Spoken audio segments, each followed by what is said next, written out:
안녕하세요. 자, 이번 시간에는 자료 5번 보시면요. 5번에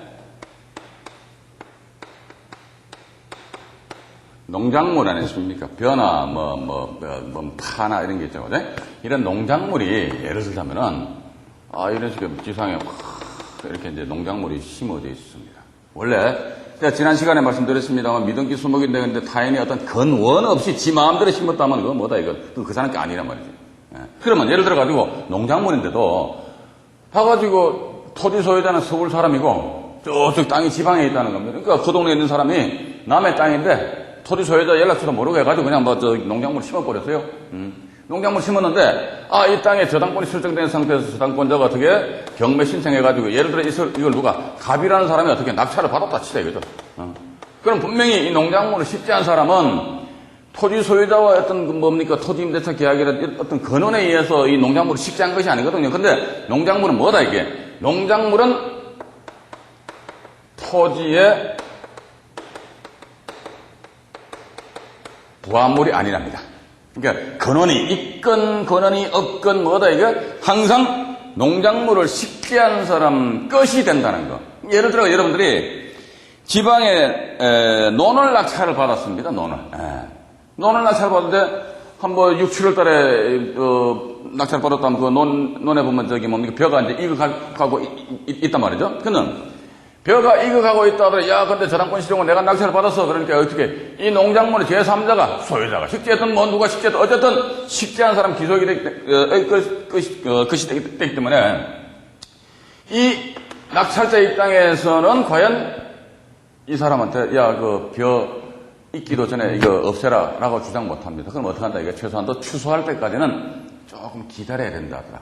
보면 여러 가지 있을 수 있겠죠. 예를 들어가지고 인삼밭을 예를 들어 낙찰 받았다. 근데 보니까 6년간 인삼밭이다. 그러면 이게 1년 차에 낙찰을 받았다. 그럼 최소한 한 5년 정도는 기다려야 되지 않겠느냐. 또 이제 이런 내용은 제가 외부에서 우스갯소리도 아닙니다만은, 이런 예를 듭니다. 어떤 거냐면은, 논을 낙찰을 받았는데, 경상도 사투리로 정구찌. 이게 뭡니까? 남자들한테 건강에 좋잖아요. 부추밭을 낙찰을 받았다 이거죠. 부추밭을 낙찰을 받았는데, 보니까 이 부추가 어떻습니까, 이거는 조금 싹이 트면은, 자르고 나면은 물 좀 주고 나면 또 그 다음날 또 싹이 싹 터올라옵니다. 자, 이랬을 경우에 이 농작물 항상 식재자의 것인데 과연 이 땅을 내가 낙찰 받았을 경우에 부추는 자르면 올라온단 말이죠. 이랬을 경우 과연 부추 식재자와의 어떤 측면에 접근해야 될 건지, 이건 법리적인 측면에 접근한다는 것은 상당히 미련한 그런 짓거리 같아요. 그럼 어떻게 한다 그러니까 결국은 부추를 심은 사람과 뒤에 돌아서가 막걸리 한잔하면서 해결하는 것이 최상책이더라. 저는 그렇게 보고 있습니다. 어쨌든 농작물은 뭐다 이게? 땅에는 전혀 부합이 안 됩니다. 별도의 어떤 독립성을 띠고 있다 하더라. 그래서 그 농작물을 식재한 사람이 어떻게 근원 없이 지 마음대로 식재했다 손치더라. 그건 누구 거? 농작물 식재한 사람 거다. 그렇게 여러분들 좀 이해하시고. 자, 이제 이번에 6번 보시니까 부합물 관련된 대법원 판례 나옵니다. 부합물 종물 하니까 경매 정보지에 의하면 뭐다 이게? 제시외, 경매외, 입찰외와는 별개라고 그랬습니다. 경매외, 입찰외 이게 뭐다? 경매 대상에서 빠졌다는 거예요. 제시외 이게 뭐지? 부합물이냐 종물이냐? 그러면 그거 누구 거? 낙찰자 거. 그런데 부합물 내지 종물이 아니고 하나의 독립성을 띈다. 독립물이다 그러면 어떻게? 그건 낙찰자 거 아니다. 대표적인 것이 농작물의 경우에 있어가지고는 토지에 부합되는 부합물이 아니기 때문에 그건 누구 거? 내 거 아니라는 거. 그렇게 여러분들 좀 이해를 하시면서 6번의 부합물 관련 대법원 판례를 보시니까 1번에 보시면요. 기존 건물에 부합되어 정축된 부분에 대한 소유권 취득 여부. 이것은 아마 제가 지난 시간에 간단하게 말씀드린 것 같아요. 기존 건물이 있었는데요. 여기 2층이란 말이죠. 여기에 3층 해가지고 요 1계층을 정축을 해버렸더래요. 정축했다. 그런데 예를 들어 저당권은 토지에 설정되고 건물 1층, 2층에 설정됐다는 겁니다. 그럼 토지하고 1, 2층에 설정된 저당권 실행으로 이 건물을 낙찰받은 자는 과연 이 지상 3층 소위 정축된 부분, 저당권 설정된 이후에 건물이 정축됐단 말이죠. 정축된 이 부분에 대해서 소유권을 과연 취득을 할 수 있을 것이냐. 거기에 대한 관건은 뭐다? 이 정축된 부분이 과연 이 주된 건물은 1, 2층에 부합되는 부합물이냐? 아니면 독립성을 띠는 독립물이냐? 여기에 따라 가지고 그 행방을 달리한다더라. 이런 내용에 대해서 간단하게 말씀드렸거든요. 근데 요 1번 요 사례 같은 경우는 요 자료 지문 위에서 두 번째 줄 보시니까 요 정축된 부분이 27.4평방미터였던 것 같습니다. 27.4평방미터 어느 상태에서 뭐 방에 한 칸 있고 거실 한 개가 있고 욕실이 아마 한 개 있었던 것 같아요. 그런데 요 지문에 대해서 제가 굵게 표시해놓은 부분이 있습니다만은 이 안에 보니까 방과 거실과 욕실이 있긴 하는데 화장실과 부엌이 없었더래요. 화장실과 부엌이 어떤 하수관이 없고 또 이 사람들 바깥으로 나갈 적에는 1층, 2층 요 옥내 계단을 통해서 바깥으로 나가야 된다더라. 뭐 이런 식으로. 그러니까 이런 정축된 부분에 대해서 했을 경우 반드시 이건 부합물이다. 이렇게 우리는 속단을 해서는 큰 코다칩니다. 사안별로 따져봐야 된다더라 해가지고 제가 만약에 이런 상황에 있어가지고 출입구가 바깥으로 이렇게 나와 있다면 어떡할 것이냐. 이랬을 경우 이것이 하나의 독립적인 거래 객체가 대상이 될 수 있다면 이것은 뭐다? 기존 건물에 부합되는 부합물이 아니요. 아니면 어떻게 이건 내 거 아니요. 이런 식으로 여러분들은 판단을 좀 하셔야 된다는 거. 그 정도 이해를 하시고요. 자, 그 다음에 이제 2번 판례를 보시니까 기존 건물에 부합돼서 정축된 부분에 대한 소유권의 취득 여부 이렇게 나와 있습니다. 이 사건도 보니까 아마 이랬던 것 같아요. 제가 그림을 그려보니까 아마 대략적으로 이게 저당권 설정되고 여기만 저당권 설정됐습니다. 이 건물에 저당권 설정 안 돼 있어요. 안 돼 있고 이 건물과 이 건물의 외벽 간의 이 간격이 한 1.25m 정도 이렇게 됐단 말입니다. 그런데 아마도 이게 보니까 이 건물 바깥으로 통행하기 위해서 아마 공동으로 그 대문을 사용을 했던 것 같아요. 그리고 또 이제 이 건물이 2층으로 출입하기 위해서는 이 층계 계단 있지 않습니까? 계단을 2층으로 올라가는데 같이 이런 계단을 공동으로 이쪽 건물 들어간다면 이 계단으로 해서 들어가고 이쪽 건물 들어간다면 같은 계단으로 해서 이렇게 들어갔던 것 같아요. 들어갔는데 문제는 뭐다? 그러니까 외벽에 보니까 뚜렷하게 어떤 나름대로 구분이 지어져 있다더라. 그런데 토지하고 이 지상 요 건물에만 저당권이 설정된데 이 저당권 실형으로 경매가 되었다. 그런데 아마 경매법원에서는 이 물건까지도 아마도 일종의 부합물 내 종물 개념을 봤던 것 같아요. 종물 개념을 봐가지고 낙찰을 받았는데 어이구 나중에 보니까 이러한 사안 같은 경우는 이게 부합물 내지 종물 개념이 아니다. 종물이 아니면 뭐지? 그러니까 이상하게 독립물이다. 독립물의 경우는 낙찰자는 이 부분에 대해서 소유권을 취득하지 못한다. 이렇게 나옵니다. 소유권을 취득하지 못한다. 그러면 앞서 말씀드렸듯이 1번 사례와 2번 사례에 대해서는 여러분 조금 이제 비교를 하실 수가 있는 것 같아요. 1번 사례 같은 경우는 기존 건물에 대해서 그 위에 더 씌운 것이고, 그리고 2번 사례는 뭐다? 기존 건물이 있는데 기존 건물과는 조금 동떨어진데 독립적인 공간을 따로이 구성하였다면 이것은 뭐다 이게?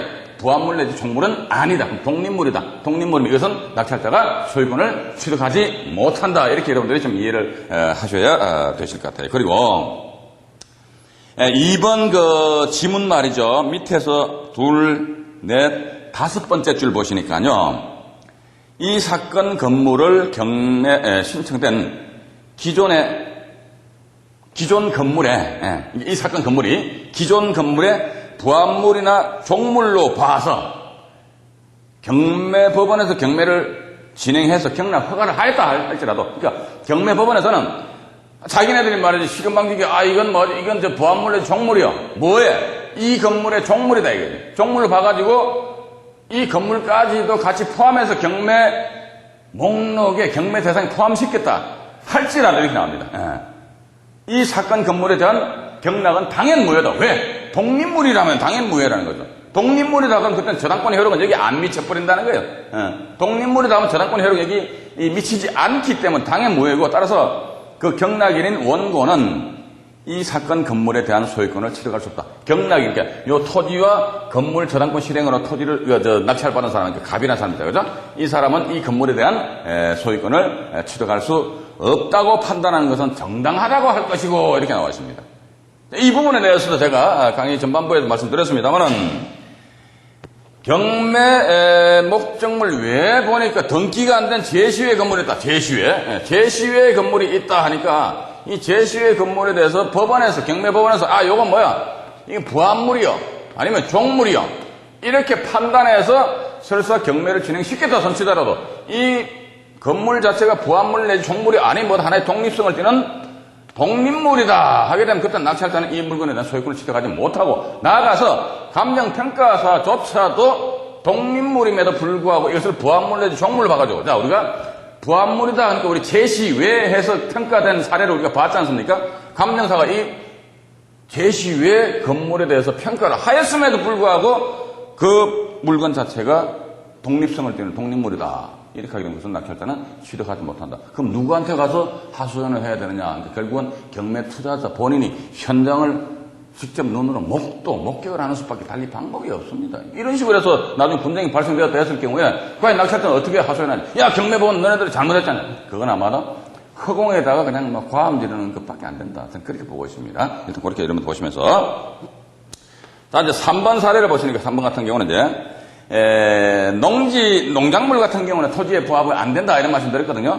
이 3번에 보니까 타인 토지상에 경작된 농작물이 토지에 부합되는지 여부 해가지고 이것은 이제 관련 판결 그 2개를 제가 실어놨습니다만은 이 대법원 판례에 의하니까 농작물은 뭐다 이게, 농작물은 항상 경작자의 소유로 귀속이 된다 이거지. 따라서 농작물에 대한 것은 제가 조금 전에 말씀드렸습니다. 농작물은 뭐다? 그 농작물을 식재한 사람이 그 어떤 근원에 의해서 식재했던 근원에 아닌, 그냥 지 마음대로 식재했던 간에 어쨌든 그 농작물은 식재한 사람의 귀속으로 된다라는 그 판결 내용이 2가지가 있다는 걸 여러분 좀 참조하시기 바라고요. 자, 그리고 이제 4번 사례를 보시니까 4번 사례를 보시면은 미등기 제시외 건물을 포함한 낙찰 허가 결정의 당부 이렇게 나와 있거든요. 그러면은 이 미등기, 자, 제시외 건물은 뭐지? 제가 등기 안 된 게 제시외 건물이라고 그랬습니다. 등기 안 됐다 이거지. 근데 현실적으로 가보니까 그런 건물이 존재하고 있다는 거죠. 누가? 감정평가사가 나가서 현장을 조사해보니까. 그래서 4번에 이 지문 위에서 한 둘, 넷, 6번째 줄을 좀 보시면은 제시외 건물로서 시멘트 불옥조 설레터접의 기업 부엌 6.3 평방미터, 니은 변소 1.8 평방미터, 디귿 주택 11.2 평방미터. 이거 가만히 보니까 면적이 전부 다 대체적으로 협소하거든요. 있고, 제시외 건물을 합해서 시가가 6,600만 원에서 제시외 건물 가액은 82만 5,200원. 제시외에도 분명히 이것은 낙찰자의 소유로 되기 때문에 공짜로 취득하지 말아라 해서 감정사 평가한다 이거죠. 평가되었다면은 면적이 협소하다면 이건 뭐다 이게? 이것은 기존 건물에 부합되는 부합물이란 말이야, 부합물. 부합물이면은 민법 제358조 이 조항에 의해가지고 저당권의 효력은 부합물까지 뿡 미쳐버리기 때문에 요건 누구 거, 낙찰자 거, 이런 식으로 여러분들이 좀 이해를 하셔야 되지 않을까 해서 이 지문에 쭉 나와 있습니다만은 특히 제가 민법 358조다 이렇게 쭉 말씀드리지 않습니까? 그걸 여러분들 좀 참조하셔가지고 이해를 하셔야 되는데, 부합물하니까 이게 붙어 있는 겁니다. 기존의 건물에 붙어 있는 게 부합물이라는 거. 그렇게 여러분들 좀 이해를 하시기 바라고. 자, 그 다음에 이제 이쪽으로 쭉 오셔가지고 5번 사례를 보시니까, 5번은요, 제3자의 독립된 건물을, 나옵니다. 5번 사례를 보시니까 제3자의 독립된 건물을 부합물로서 경락받았을 경우에 소유권 취득 여부. 이 사건은 또 뭐냐? 이제 그림을 좀 그려볼게요. 기존에 건물이 있었어요. 이게 토지의 저당권, 건물의 저당권 설정됐다는 겁니다. 그런데 이 건물과는 별개로 해가지고, 별개로 보니까 이 지문 위에서 2번째 줄, 후반부 보시니까 별개 독립된 건물로서 쇠면 블록, 벽돌조 슬래브 및 기와지붕 2개근이 뭡니까? 2층짜리 그 기와지붕이라 그러죠? 2층짜리 집인데 1층 해가지고 몇 평방미터입니까? 94.4평방미터. 2층 하니까 이것도 94.4평방미터. 약 한 200평방미터 정도가 있습니다. 그러면 실연면적이 한 60평 정도 되잖아요. 그죠? 되는데 법원에서는 이걸 아마도 이게 부합물 내지 종물 개념으로 봐가 경매를 진행시켜서 이걸 누가 갑이라는 사람 덜렁 들어가서 낙찰을 받았다 손치다라. 이거 누구예요? 면적이 보니까 우리 조금 전에 변소 몇 평방미터 조금 이렇게 협소한 거는 달리 면적이 꽤 됩니다. 그리고 1계층도 아니고 2계층 건물이 있다. 그럼 이건 누구 거 이게 낙찰짝이 아니다. 그럼 뭐다 이게 독립성을 띠는 독립물적인 그런 성격을 가지고 있다. 이랬을 경우는 때로는 봐서 나중에 이게 법정 지상권이라는 문제가 대두가 될 수도 있는 것 같아요. 왜냐? AAA에서, 그죠? 경매 결과 갑 A 이렇게 나옵니다. 그러면 토지와 건물 소유자 동일한 상태에서 경매로 토지와 건물 소유자 달라졌다면 그것은 뭐다? 토지 소유자는 갑이라는 사람 토지 낙찰자잖아요. 그죠? 토지 낙찰자는 지상 건물 소유자에 대해서 지상권을 설정해 준 것으로 본다. 이게 법정 지상권이 나버리거든요. 그렇게 여러분들 좀 이해를 하시고. 자, 그럼 6번 사례를 보시니까 토지에 부합된 수목을 평가하지 아니한 경우, 이건 이제 지난 시간에 말씀드렸습니다. 그죠? 하나의 사례를 들어가지고. 그러니까 원칙은 보면 토지상에 수목이 존재한다더라. 수목이 이렇게 존재한다. 이랬을 경우는 뭐다 이게? 토지상에만 저당권이 설정. 미등기는 당연히 건물에 대해서 뭐 저당권 이런 걸 담보 잡을 수는 없잖아요. 그죠? 이러다 보니까 토지상에 저당권 설정되고 토지 저당권 실행으로 토지를 낙찰 받은 누구? 가번님. 이 지상 미등기 수목 뭐지? 그러니까 이것은 미등기 수목은 농작물과는 달리 해가지고, 이것은 뭐다? 토지에 부합돼 버린다. 그런데 나무를 심은 사람이 토지 소유자와 어떤 근원에 의해서 식재했다. 그러면 이거 부합 안 됩니다. 아까 지난 시간에 말씀드렸는데, 그런데 그걸 자꾸 근원 없이 식재했거나 아니면 토지 소유자가 식재하였다면, 그럼 뭐다 이게? 이 수목은 토지에 부합되어 버린다는 거야. 부합물이라니까. 일체로 해서 소유권이 넘어가는데, 단 뭐다 이게? 지상의 미등기 수목에 대해서는 반드시 평가하라. 왜? 평가 안 하고 갑이라는 사람 취득하게 되면 이 사람 불로소득이란 말이죠. 그런 측면에서 미등기 수목에 대해서 평가를 하지 아니한 채 경매가 진행되었다. 그러면 이 지문 밑에 좀 보시게 되면은 그 가격 결정에 있어가지고 중대한 하자다. 뭐 이런 식으로 표시되어 있습니다. 감정평가상의 가격 결정에 함에 있어가지고 중대한 하자이기 때문에 이것은 낙찰 불허가 결정을 하여야 한다. 뭐 이런 식으로 이제 대법원에서 그 결정이 났단 말이죠. 그 정도로 여러분들 이해하시면 이것은 원칙인데 우리 지난 시간에 말씀드렸던 그런 사례에 의하면은 그런 경우는 어떻게 보면 예외적인 측면이 있을 수도 있다는 거. 그 정도로 여러분들이 좀 이해를 하시고요. 자, 그 다음에 7번 보시니까 타인 토지상의 근원에 의해서 수목을 식재했대요. 제가 조금 전에 말씀드렸지 않습니까? 근원 없이 했다면 이것은 토지 소유자의 이 토지에 부합이 됩니다. 그런데 근원에 의해서 한다는 건 뭐 토지 소유자와 뭐 지상권 설정 계약을 한다든지 토지에 대한 토지 임대차 계약을 체결한다든지 또 뭐 있습니까?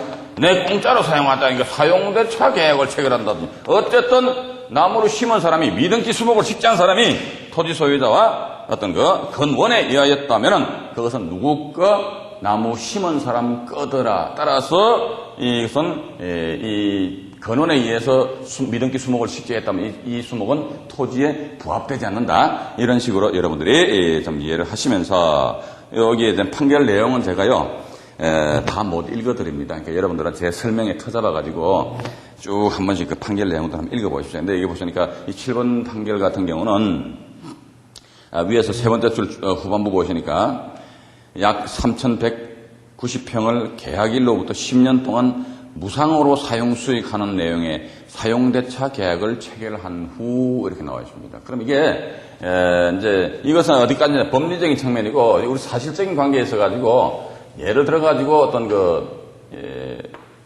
토지가 경매 시장에 나왔습니다. 근데 지상에 보니까 이렇듯이 미등기 수목이 임목등기도 안 돼 있고 명인방법에 의해서 소유권 관계가 이제 표시되지 않은 이런 미등기 수목이 있다 하더라. 그런데 실질적으로는 토지 소유자가 나무를 심었어요. 그런데 토지 소유자 입장에서 보니까 야 토지 소유자는 내가 나무 심었다면 이 미등기 수목은 토지에 부합되기 때문에 야 이건 바로 평가만 되었다면 이거 어떻게 낙찰자한테 귀속이 되어버린다. 이러면 어떻게 한다 하더라 이게. 사후약방문격이 될지는 몰라도 이 사람 토지 소유자가 뭐 예를 들어 갑이라 하게 되면은 가공의 인물 을이라는 사람을 내세워가지고 이 토지 사용대차 계약이라든지 임대차 계약을 체결한다고 이게 뭐지? 근원에 의한 나무를 식재한 것처럼 이렇게 포장이 될 수 있단 말이죠. 근데 이 물건을 누가 A라는 사람이 낙찰을 받았다 이랬을 경우 A가 을을 찾아가가지고 야 너 그러니까 나는 갑하고 어떤 근원에 의해서 나무를 심었기 때문에 이건 내 거요. 하지만 그때는 A 입장에 조금 곤란을 받을 그런 경우가 없지 않아 있을 수 있습니다. 이런 경우를 대비해가지고 토지가 경매시장에 나왔다더라 했을 경우는 어떻게 한다 하더라. 그러니까 이것도 역시 마찬가지 제가 볼 때 임장활동을 통하는 수밖에 달리 방법이 없지 않는가 하는 그런 생각을 가지게 됩니다. 나아가서 감정평가서를 보셔가지고 지상의 미등기 수목까지 평가되었다면 아하 이건 뭐다 이게 근원 없이 식재됐거나 아니면 토지 소유자가 식재한 것으로 보다. 또 나아가서 이 토지 같은 거 경매시장에 나온다면 그 동네 뭡니까 이장님 있잖아요. 이장님 이런 분들과 이제 탐문조사 등에 의해서 말 그대로 이제 절반 정도의 어떤 형사가 돼야 될 것 같아요. 조사해가지고 나름대로 이 근원이 있었느냐 없었느냐 이런 측면에서 우리가 접근을 하셔야 되지 않을까 하는 그런 생각을 가지게 됩니다. 자 다음 시간에는 이제 8번 자료 이제 주유소에 뭐 지하 유류 저장 탱커 이런 게 있거든요.